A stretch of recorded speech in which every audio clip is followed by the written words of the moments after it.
And boom, I am back. Now, let's check this out.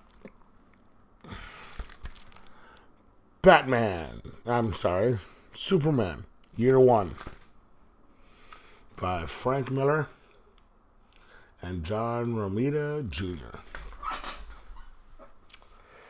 I don't know where to begin on this.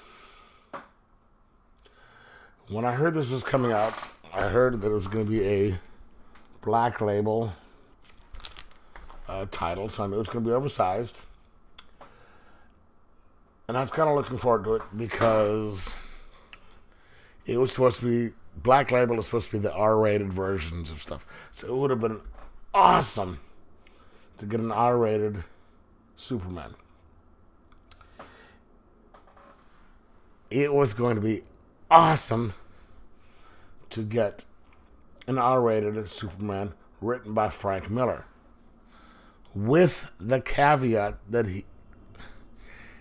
he was the good Frank Miller as opposed to the bad Frank Miller. Let me explain. The good Frank Miller.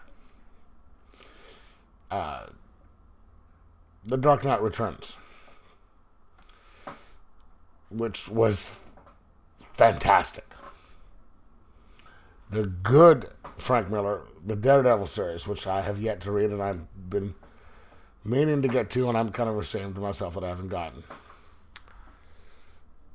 The good Frank Miller, which would be the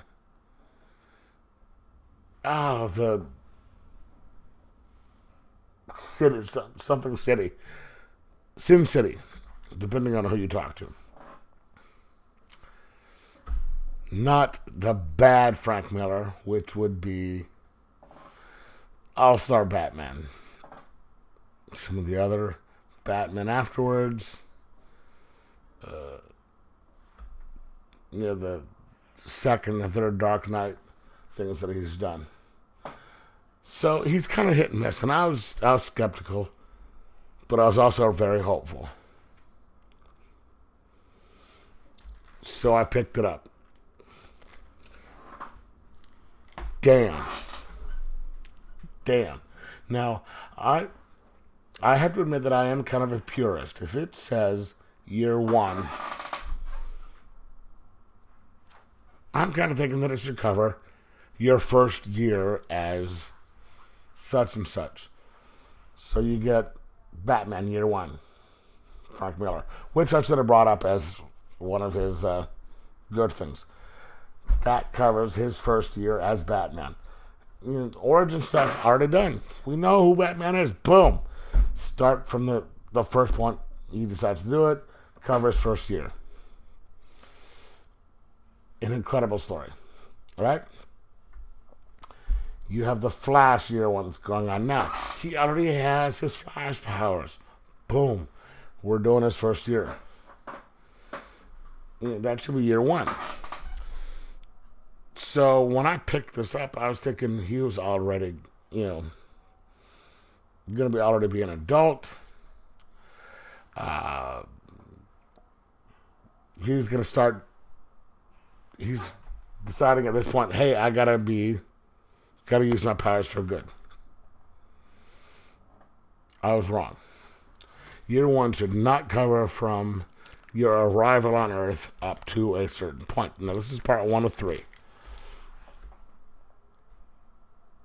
That being said, this is a very good story. It is basically a retelling of Superman's being sent away from Krypton, its destruction, arriving on Earth, and his childhood in Smallville. At the very end, he gets out of Smallville for the first time, and you can see where it's going. It was good, but I'll have to admit my favorite version of Kal-El / Superman being sent away from Krypton, arriving on Earth, growing up is the John Byrne version in the 6-part miniseries that he did back in 1987. This is a close second. Somebody must have either kept Frank Miller in check, or he actually felt that he should do a good job on this one, and he did a really good job. He showed, Kal-El arriving on Earth. He showed what it was like in high school, his relationship with his parents, his relationship with Lana, which I really, really liked. His relationship with his kids, his classmates in school. And it was nice to see that he was associating more with the freaks as opposed to the jocks.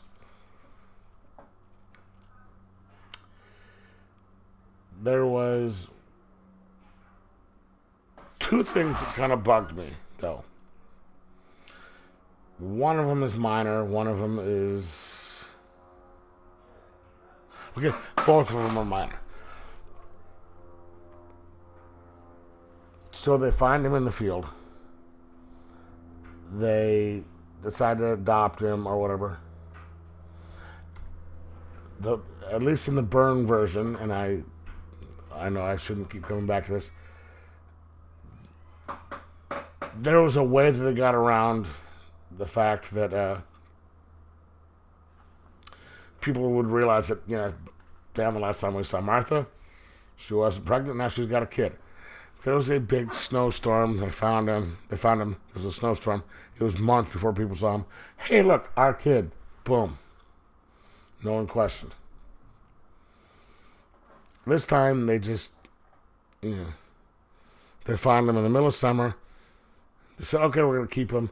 No explanation as to how they explained away this kid that, people were like, hey, wait a minute, you weren't pregnant yesterday, now you have a young child. What's up with that? No explanation as to how and why they explained that away. 2, later on in the book, and I don't think this is really going to be a spoiler, Clark decides to join the Navy. So it fits with the narrative of the story. Trust me, if you haven't read it, you'll see why he did it. As if you've read it, and if you've read it, you'll understand what's up. Martha, Clark's mother, adoptive mother, refers to the military as robots, automatons, mindless drones, and killers. Specifically, sailors, but the military in general. That kind of bugged me. I'm a Navy vet. I'm military Navy vet. That's not the case with people. I mean, I understand there are people out there that feel like that, but it's just not something. I don't think they should be throwing that type of stuff into books like this. It bugged me. But overall, I was very surprised at how well this book was done. The drawing is fantastic. The story was done well. And I'm glad that Frank Miller did actually a good job on this one as opposed to some of his other stuff. So I'm going to give this a 3 out of 5. And I am definitely going to be getting the next book. So tell me, did you get it? What did you think of it? And like and subscribe.